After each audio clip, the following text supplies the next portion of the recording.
Hey, hello everyone. So in our plus one chemistry, last हमने discuss किया था about Planck's quantum theory and photoelectric effect. Today we are going to start with the topic spectra, or also known as spectrum. What is spectra? Spectra is an array of entities ordered in accordance with the magnitude of a common physical property. किसी common physical property के basis पे जब हम चीज़ों को arrange करते हैं तो उसको हम क्या कहते हैं? Spectra. The common example of spectra we know VIBGYOR.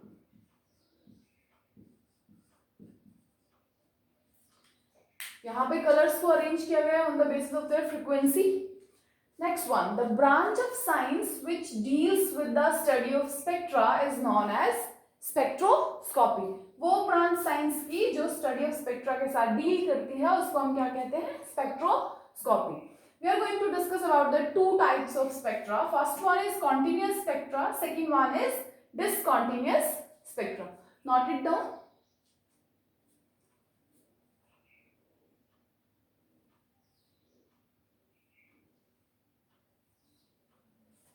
Okay, let's start the types of spectra.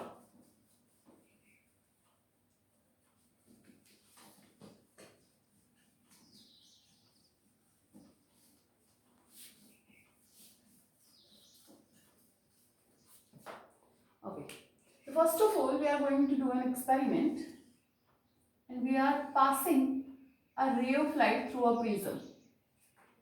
एक सोर्स से, व्हाइट लाइट के सोर्स से हम एक रे को प्रिज्म से पास कर रहे हैं. When we pass this ray, we get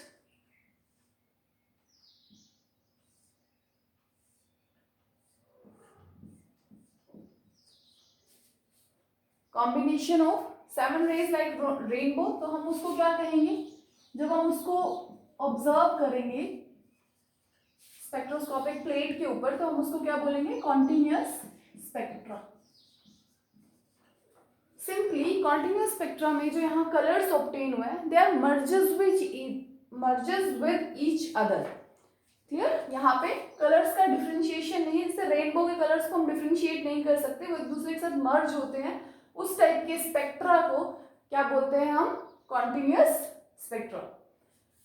ray of white light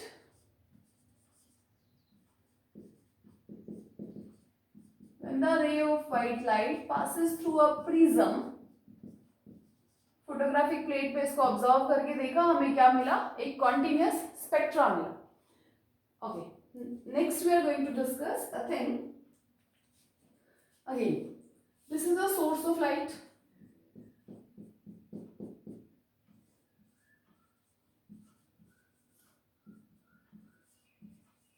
एक केस में हमने क्या किया? हमने डायरेक्ट लाइट को प्रिज्म पे पास किया और फोटोग्राफिक प्लेट पे अपने जो भी स्पेक्ट्रा है उसको ऑब्टेन किया. In this time we are taking source of light and we incident the ray of light over a cluster of atom.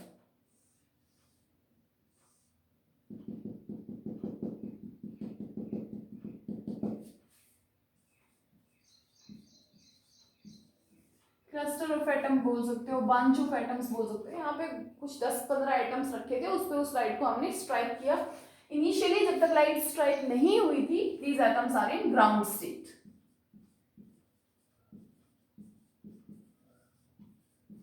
जैसे ही रे ऑफ लाइट इस पे स्ट्राइक हुई तो कुछ पोर्शन लाइट का ये क्या करेंगे? एब्जॉर्ब कर लेंगे and they goes into the excited state. और ये किस में चले गए? Excited state. दोबारा देखो, सोर्स ऑफ लाइट से लाइट हमने इंसिडेंट कराई, incident radiation.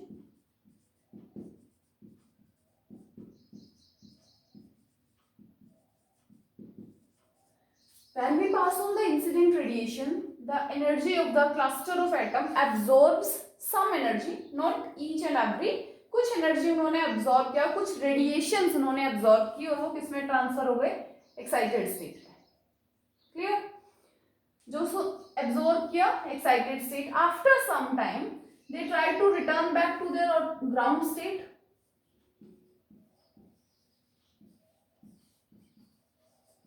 after some time the atoms of excited state comes back to the ground state. और ये चीज कैसे करेंगे, जो एनर्जी उन्होंने एब्जॉर्ब किया उसको एमिट करेंगे. In this process they emit radiation.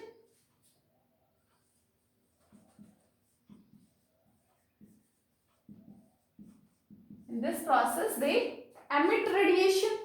Now these radiations pass through a prism. Now these radiations pass through a prism and we observed a discontinuous spectrum. And we observed a discontinuous spectrum.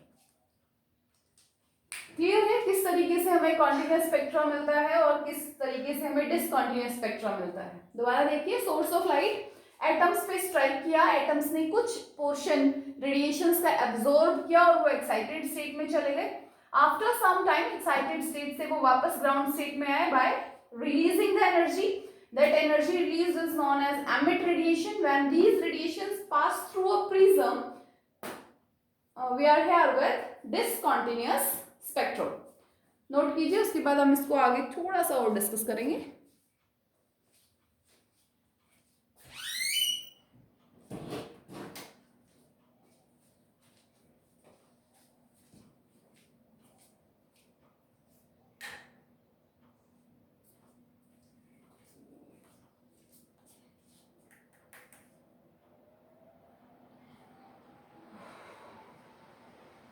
Okay.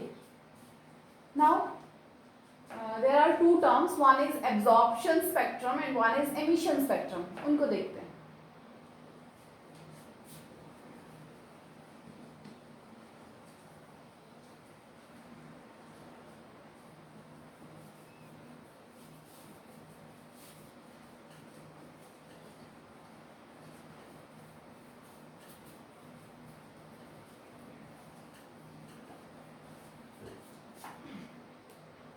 Now let's start the common discussion again. This is our source.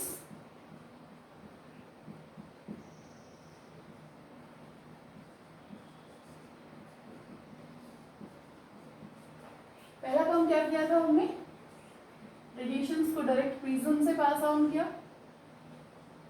When they pass on the prism we get our continuous spectrum.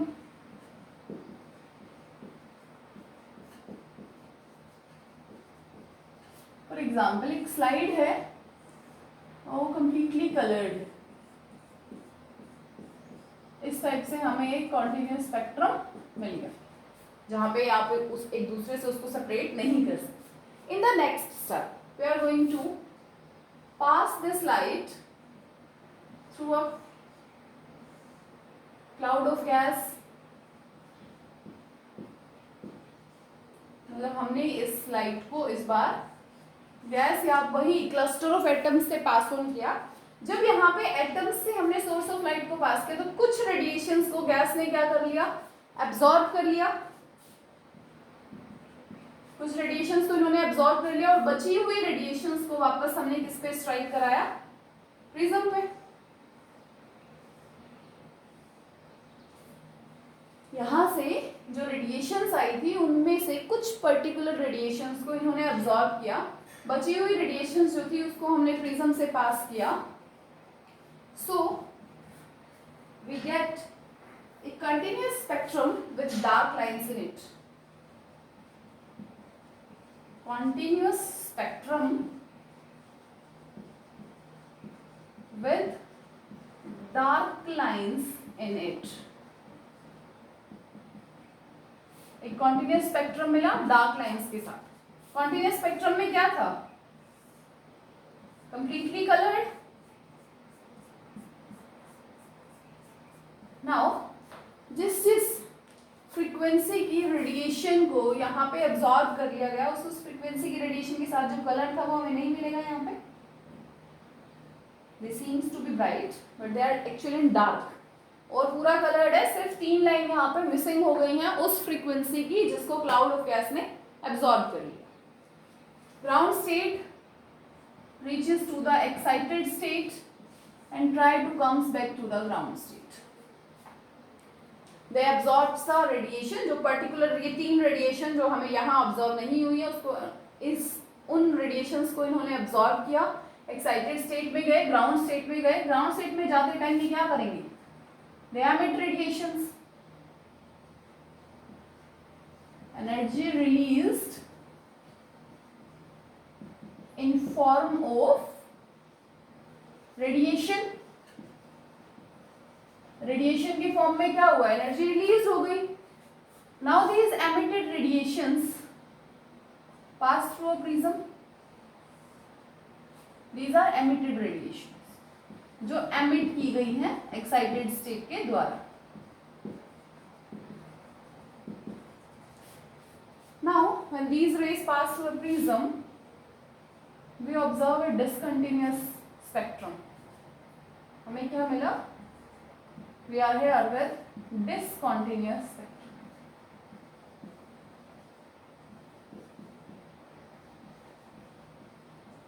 We observe a discontinuous spectrum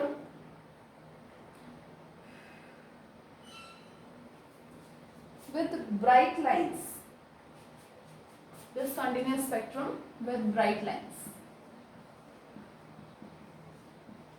एक discontinuous spectrum है जिसमें सिर्फ bright lines ही हैं, इसको हम कहते हैं line spectra या फिर एमिटेड स्पेक्ट्रा. या तो हम इसको लाइन स्पेक्ट्रा बोलेंगे या एमिटेड स्पेक्ट्रा बोलेंगे. और जब डिसकंटिन्यूअस स्पेक्ट्रा को फोटोग्राफिक प्लेट पे देखा गया तो वो कैसे दिखे? सिर्फ कुछ लाइंस दिखी हमें, 1 2 3. So this one is line spectra, this one is absorption spectra, continuous spectra with some dark lines, discontinuous spectra with some bright lines, emitted spectra, absorption spectra, continuous and discontinuous. Note कीजिए इसको, उसके बाद आगे discuss करते हैं.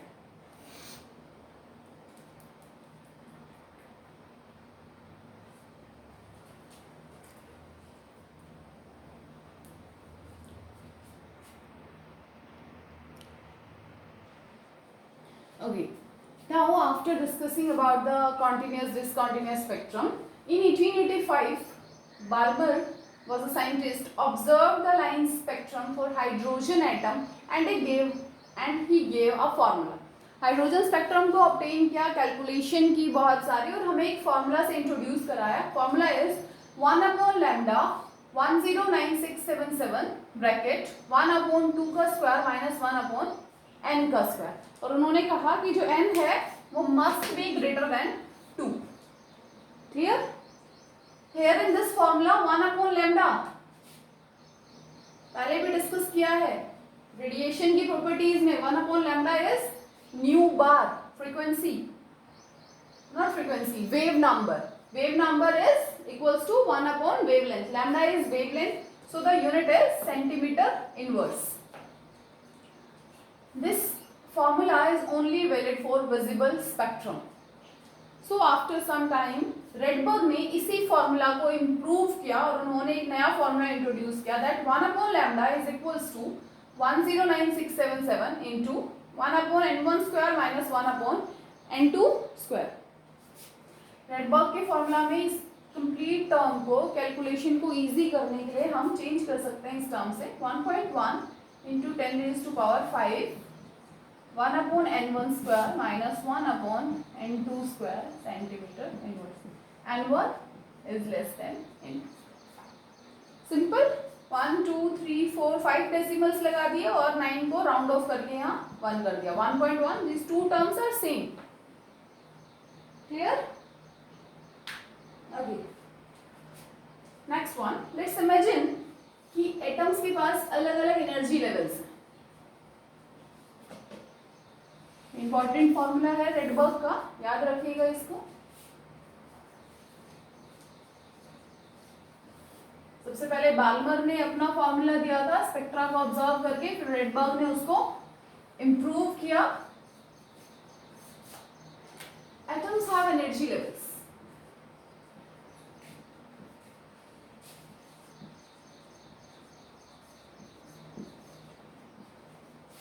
For example, n is equals to 1, n is equals to 2, n is equals to 3 and n is equals to 4. If an atom absorb the radiation, मान लो शुरू में हमारा जो एटम है वो फर्स्ट एनर्जी लेवल पे हमारा इलेक्ट्रॉन उसने किसी पर्टिकुलर एनर्जी को एब्जॉर्ब किया और वो फोर्थ में ट्रांसमिट हो गया, तो जो वो एक्साइटेड स्टेट से वापस आएगा तो वो क्या करेगा, एनर्जी को रिलीज करेगा और we can call it EM radiation, electromagnetic radiations released.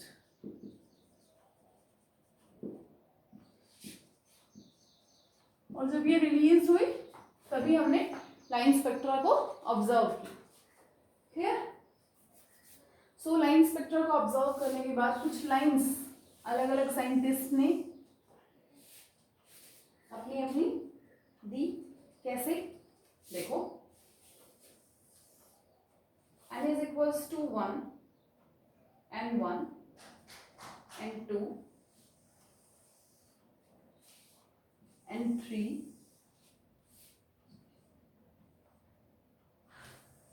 and 4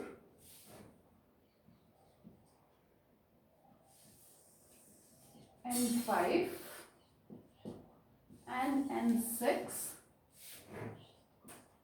and n is equals to 7. किसी भी फॉर्मर ऊपर वाली लाइन से, एक्साइटेड स्टेट की लाइन से जब वो वापस फर्स्ट लाइन में एज अ ग्राउंड स्टेट पहुंचते हैं, 7th से पहुंच सकते हैं, 6th से भी आ सकते हैं, सेम वे 5th से भी, 4th, 3rd and 2nd. So this group of lines is known as Lyman series. इनको हम क्या कहते हैं? Lyman series. And Lyman series are observed in UV spectrum. Lyman series को किसमें ऑब्जर्व किया हमने? UV spectrum में. Next one, from 7th reaches to the 2nd, from 6th reaches to the 2nd level, from 5th and from 4th and from 3rd to 2nd. इस cluster of lines को हम बोलते हैं Balmer series. इनको हम क्या कहेंगे? Balmer series. और बाल्मर सीरीज किसमें ऑब्जर्व हुई थी? Visible region. Balmer series observed in visible region. Next one, ground state is n is equals to 3. So from 7th to 3rd, 6th to 3rd, 5th and 4th. These group of series are known as Paschen series. Group of lines को हम क्या बोलते हैं? पास्शियन line. और ये कहाँ दिखते हैं हमें? नियर IR जोन के अंदर, इंफ्रारेड जोन में दिखते हैं, नियर IR जोन के अंदर,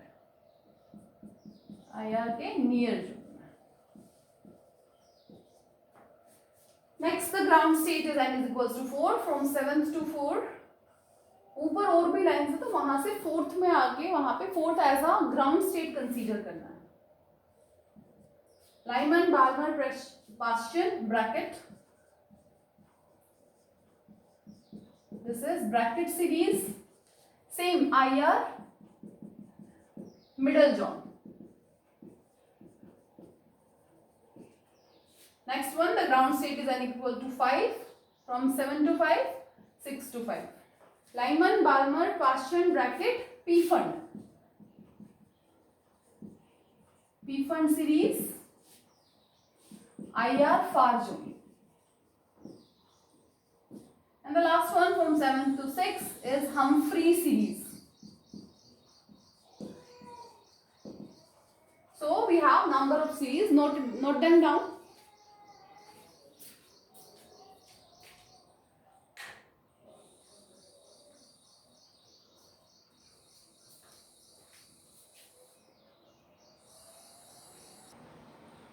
okay, after discussing the number of series, एक और इम्पॉर्टेंट सी चीज़ है जिसके बेसिस पे न्यूमेरिकल्स आ जाते हैं, वो देखते हैं हम. अगर क्वेश्चन में लिखा हुआ है कि अल्फा रेज के लिए वेवलेंथ को कैलकुलेट कीजिए, तो अल्फा रेज का मतलब क्या हुआ?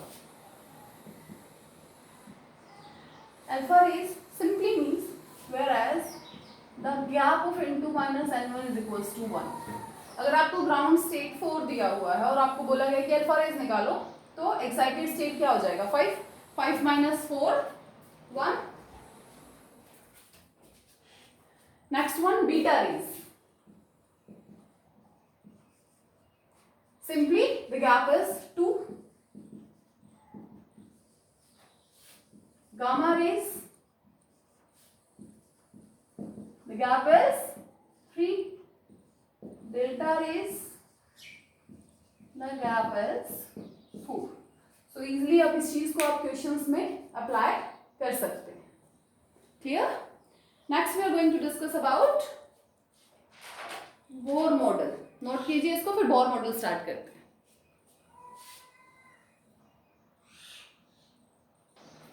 Okay, the next topic we are going to discuss is Bohr's model. This is a theory given by Niels Bohr.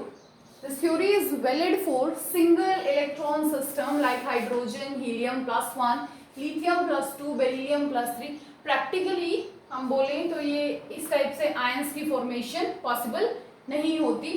And the Bohr's models are the stems for hydrogen spectrum. So let's start discussing postulates. The first postulate of Niels Bohr theory is atom consists of heavily positive charged nucleus in the center. Atom के पास centre में एक heavy thing है जिसपे charge positive है और उसको हम कहते हैं nucleus. Electrons revolve around the nucleus in orbits. अब जो इलेक्ट्रॉन्स हैं वो न्यूक्लियस के चारों तरफ घूम रहे हैं। ये चीज हमें रदरफोर्ड ने बता दी थी। बोर ने कहा कि वो ऑर्बिट में घूम रहे हैं, जिनको हम डेजिग्नेट करते हैं KLMN से। इन ऑर्बिट्स का एक फिक्स्ड रेडियस है और एक फिक्स्ड एनर्जी है। ये चीज रदरफोर्ड ने एक्सप्लेन नहीं की। Now to calculating the energy of various orbits, अगर हम देखें तो हमारे पास न्यूक्लियस है। This is the first orbit, second orbit, third orbit and fourth orbit. तो हर एक ऑर्बिट का रेडियस होगा R1, R2, R3, R4, E1, E2, E3 and E4. So we are able to calculate the energy of various orbits. En is equals to minus 13.6 z square upon n square electron volt. Second हम बात करें तो minus 1312 z square upon n square kilo joule per mole. ये तीन formula है, units अलग अलग हो गई हैं, that's why this number changes. If we talked about the radius, radius is equals to 0.529 n square upon z angstrom. अगर इसको पिकोमीटर में चेंज करते हैं, we know one thing, angstrom is 10 raised to power minus 10 meter and picometer is 10 raised to power minus 12 meter. Overall 100 का difference है, कर दिया difference. 52.9 picometre को अगर हम देखें तो उसको हम कहते हैं बोर्स रेडियस। क्या बोला जाता है उसको? Bore radius. वेलोसिटी की अगर बात करें तो वेलोसिटी को कैलकुलेट करने के लिए भी फॉर्मूला है 2.16 into 10 raised to power 6 metre पर second z by n, whereas z क्या है? Atomic number. z is atomic number and n is orbit। आपका इलेक्ट्रॉन कौन से ऑर्बिट में है, n उसको रिप्रेजेंट करता है। नोट कीजिए, फिर आगे डिस्कस करते हैं।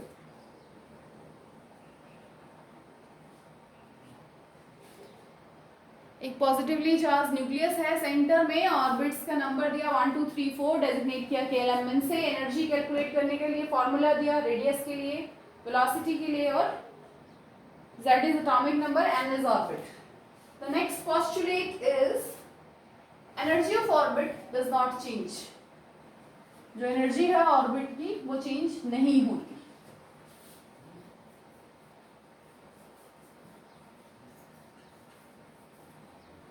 Next postulate we are going to discuss is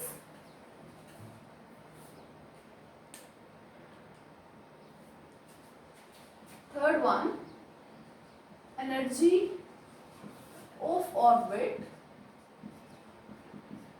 does not change. Orbit की एनर्जी नहीं चेंज होगी। इलेक्ट्रॉन क्या करेगा? एनर्जी को एब्जॉर्ब करके जंप कर जाएगा। So the fourth postulate is electron can gain energy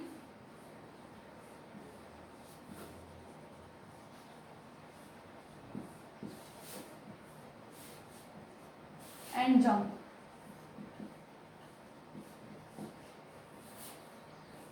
Fifth postulate is electron ने कुछ एक पर्टिकुलर एनर्जी को एब्जॉर्ब किया, जंप कर गया, वापस आए, उस पर्टिकुलर एनर्जी को रिलीज कर दिया. तो यहाँ से हम सिंपली समझ सकते हैं कि जो एनर्जी हमारे इलेक्ट्रॉन के वो क्वांटाइज्ड फॉर्म में है. So the energy of an electron is quantized. Energy of an electron is quantized. छोटे छोटे टुकड़ों में छोटे छोटे फोटॉन्स को एब्जॉर्ब करता है और जंप करता है. So energy of electron is quantized. Angular momentum is also quantized.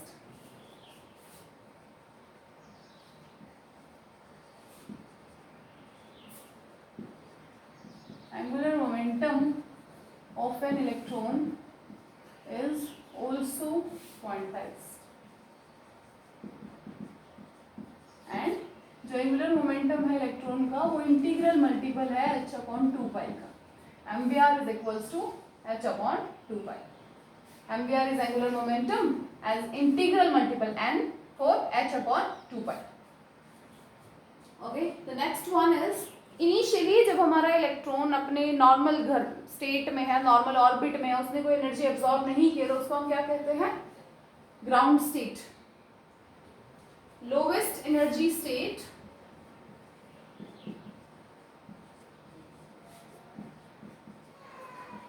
जिसमें इलेक्ट्रॉन बैठा है या घूम रहा है उसको हम कहते हैं ग्राउंड स्टेट. और कुछ एनर्जी को एब्जॉर्ब करने के बाद, जैसे हमने यहाँ लिखा electron can gain energy and jump, कुछ पर्टिकुलर एनर्जी को एब्जॉर्ब करने के बाद वो क्या करेगा? जंप करेगा और किस में पहुंच जाएगा? एक्साइटेड स्टेट में.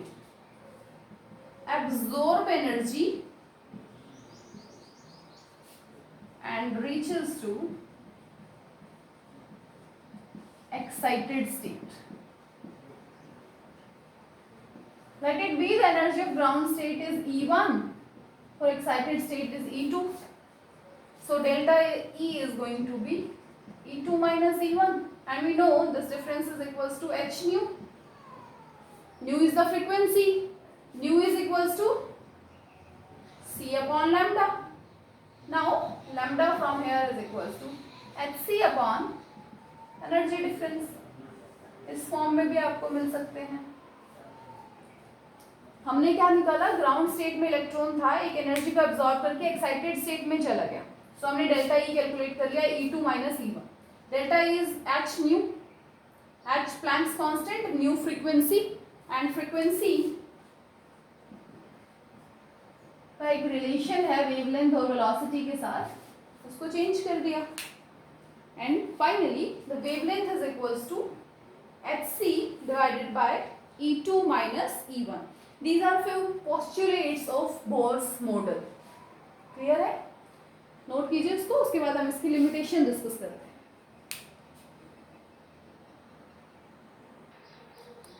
Okay. Next we are going to discuss is limitations of Bohr model. हमने postulates के बारे में डिस्कस किया, अब हम डिस्कस करेंगे limitations के बारे में. The first limitation of Bohr model is कि बोर मॉडल जो था वो वैलिड था सिर्फ सिंगल इलेक्ट्रॉन स्पीसीज के लिए. So that one is also कि वो मल्टीपल इलेक्ट्रॉन एटम के लिए लाइन स्पेक्ट्रा को एक्सप्लेन नहीं कर पाते. Unable to explain the splitting of lines, lines का स्प्लिट कर जाना मैग्नेटिक फील्ड में या इलेक्ट्रिक फील्ड में, ये उसको एक्सप्लेन नहीं कर पाए कि स्प्लिटिंग क्यों हो रही है.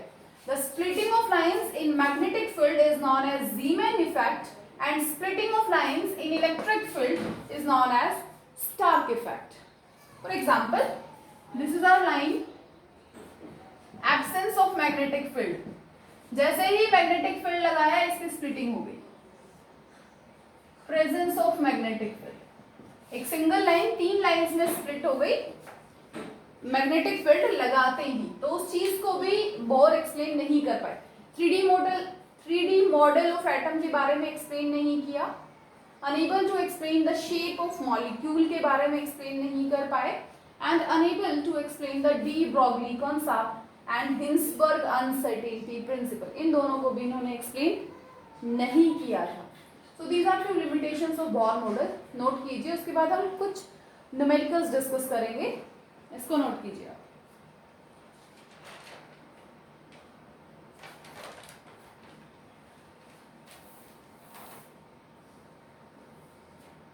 Okay, let's start with our first numerical.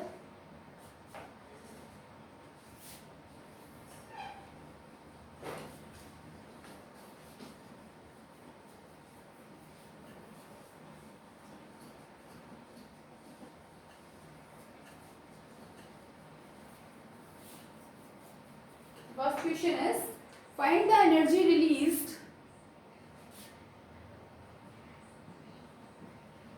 Find the energy released when 2 mole of atoms of hydrogen, when 2 moles of atoms of hydrogen, 2 mole atoms लेने हैं हमें हाइड्रोजन के, undergoes transition,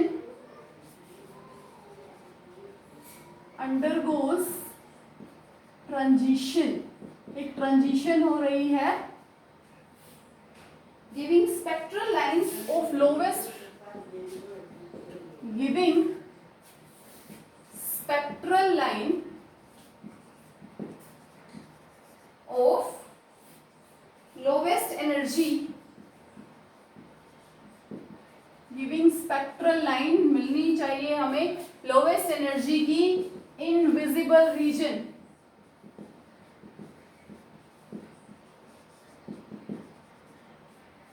invisible region of its atomic spectra.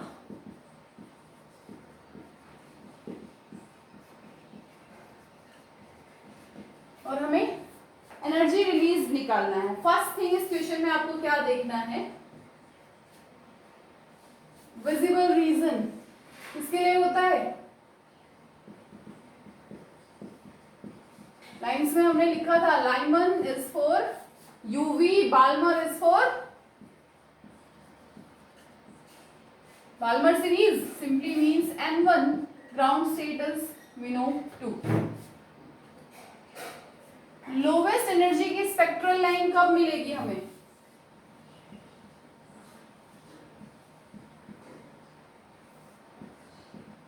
जब कोई 3 से 2 में आएगा, तभी सिर्फ हमें लोवेस्ट एनर्जी की स्पेक्ट्रल लाइन मिल सकती है। वो बोल रहा है कि इस स्पेक्ट्रल लाइन में ट्रांजिशन हो रही है और आपको 2 मोल एटम्स की एनर्जी कैलकुलेट करनी है। सो फर्स्ट थिंग हम यहाँ पे एनर्जी देख लेते हैं, -13.6 इलेक्ट्रॉन वोल्ट। फॉर्मूला क्या था एनर्जी का, -13.6 Z² electron volt. Now Z is 1, so simply -13.6 N² electron volt. First shell की एनर्जी क्या हो जाएगी, -13.6, सेकेंड के लिए क्या हो जाएगा, -13.6 divided by 4, it's -3.4 electron volt. E1 E2 is -3.4 electron volt. E3 निकालो, -13.6 divided by 9, 9 1 9, around -1.15 electron volt. E4 क्या हो जाएगा, -13.6 डिवाइडेड बाय 16, करो कैलकुलेट E4 और बताओ आंसर कितना आएगा। सो यहाँ पे उसने बोला लोवेस्ट ट्रांजिशन मतलब 2 और 3, हमें एनर्जी चाहिए E2 and E3। So first thing is find out the energy gap, energy कितनी रिलीज हुई है पता चल जाएगा हमें यहाँ से इजीली। E4 आपको कैलकुलेट करना है, this one is delta E क्या हो गया, E3 minus E2, energy change आ गया हमारे पास, कितना आया 1.9 electron volt.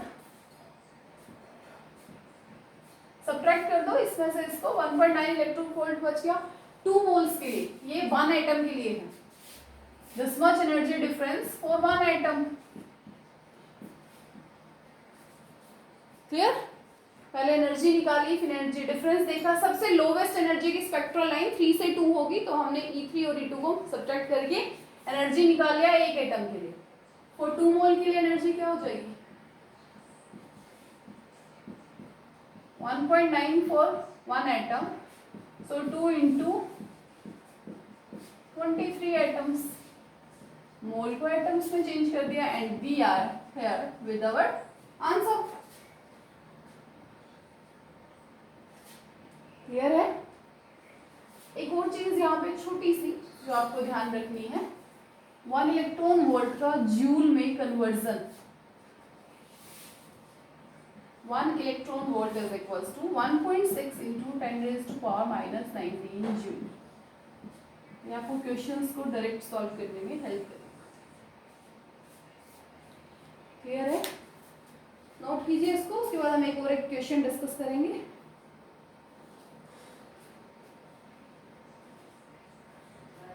Find the wavelength of alpha rays of the Lyman series of hydrogen atom. You have to calculate the wavelength for alpha rays of Lyman series.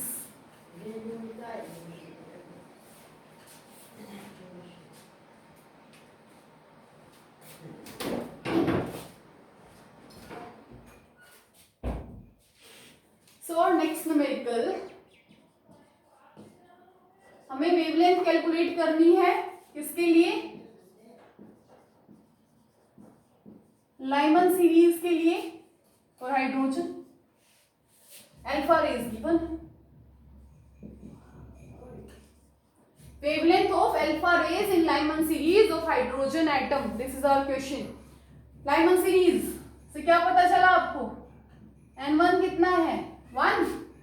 Alpha raise से क्या पता चला N2 minus N1 equals to 1, so N2 कितना आ गया 2। Now wavelength calculate करनी है, Rydberg formula 1/λ is equals to 109,677 1/n1 square minus 1/n2 square. On simplification we get 3/4। Solve करेंगे हमें क्या मिल जाएगा 1/λ 82257.75 1/λ centimetre inverse. Now for getting lambda reverse कर दीजिए, centimetre and we get our answer. Simplify करिएगा आप इसको। Clear? So this is all about spectra and Bohr model. इससे रिलेटेड न्यूमेरिकल्स डिस्कस करके आइए, अगर कोई डाउट है तो पूछिए। नेक्स्ट हम अपना नेक्स्ट क्लास में डिस्कस करेंगे।